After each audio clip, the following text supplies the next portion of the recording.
हडपसर भागामध्ये शिवसेनेनं हा दुसरा अड्डा आपण पाहतो की या ठिकाणी उद्ध्वस्त केलेला आपल्याला पाहायला मिळतं। या परिसरामध्ये सुद्धा पिशव्यांमधून फुग्यांमधून दारू जी आहे ती विकली जाते। आपण पाहतो की इथं आल्यानंतर या अशा पद्धतीनं पिशव्या ज्या आहेत त्या या ठिकाणी सापडलेल्या आपल्याला पाहायला मिळतात।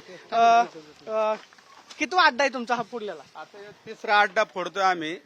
आपल्याला सर्वांनाच माहिती की 14 जण या पुणे जिल्ह्यात पुणे शहर आणि हडपसर परिसरातले नागरिक विषारी दारू पिऊन या ठिकाणी मृत्युमुखी पडलेले। काल पोलिसांना सांगून सुद्धा आज बऱ्याच ठिकाणचे दारूचे हातभट्टीचे धंदे या ठिकाणी चालू आहे। आम्ही कालच पोलिसांना अशी दारू विकली जाते बघा या पिशवींमध्ये, कालच पोलिसांना सांगितलं की तुम्ही तुमच्या हद्दीतले जे काय बेकायदेशीर हातभट्टीचे दारूचे धंदे ते ताबडतोब बंद करा।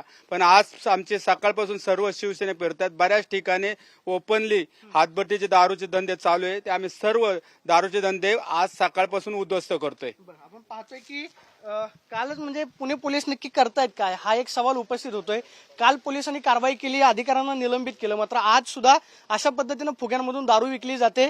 त्यामुळं ड्युटीवरती असणारे पोलीस कर्मचारी खरंच हप्ते घेतात का हा या निमित्तानं सवाल उपस्थित झालेला आहे। एवढं कारवाई करून सुद्धा जर आज राजरोसपणे इथले अड्डा चालवणारे हे दारू विक्रेते दारू विकत असतील तर मग मात्र पोलीस काय करतात? आपण पाहतोय की अशा पत्र्याच्या शेडमधून दारू जी आहे ती विकली जाते। अगदी 20 रुपयांना हा फुगा मिळतो, मात्र 20 रुपयांच्या फुग्यामुळे काल 14 जणांचा मृत्यू झाला।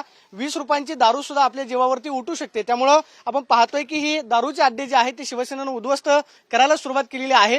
कालच्या दुर्घटनेनंतर तरी सुद्धा दारू विक्रेत्यांनी खरं तर स्वतःला लाज वाटून घ्यायला हवी होती, कारण 20 रुपयांच्या विषारी दारूमुळे 14 जणांचा दुर्दैवी मृत्यू झाला। मात्र आज सुद्धा आपण पाहतोय की अशा अड्ड्यांमधून पुणे शहरामध्ये दारू जी आहे ती विकली जाते आणि शिवसेनेनं या ठिकाणी दारू अड्डे जे आहेत उद्ध्वस्त करायला सुरुवात केली आहे। Camera person Vicky Chavan, Pradeep Kapse, TV9 Marathi, Hadapsar, Pune.